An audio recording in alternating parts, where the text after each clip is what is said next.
Hey guys, so for the past few weeks, we are getting lots of leaks and rumors about the upcoming Moto G7 and G7 Plus. Last time the G7 had leaked in press renders, which shows the shift in design with a water drop notch on the front, dual rear cameras on the back, and fingerprint scanner embedded into the Motorola logo.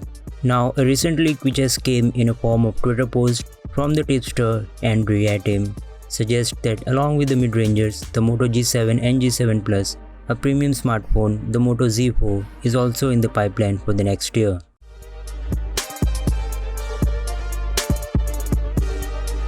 The high-end Moto Z4 will come integrated with the upcoming 7nm Snapdragon 8150 processor, which is a significant upgrade from the Snapdragon 835, which is currently powering the Moto Z3.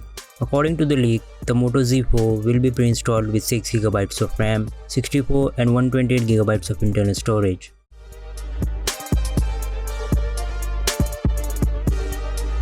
Tipster also revealed that the Moto G7 will have a Snapdragon 660 processor coupled with 4GB of RAM and 32GB of default storage, whereas this Plus model will come with an unspecified Snapdragon 700 series SoC, which could be Snapdragon 710 processor or any other if Qualcomm releases a new 700 series before the launch. The Moto G7 Plus will include 4 and 6GB of RAM and 64GB of internal storage.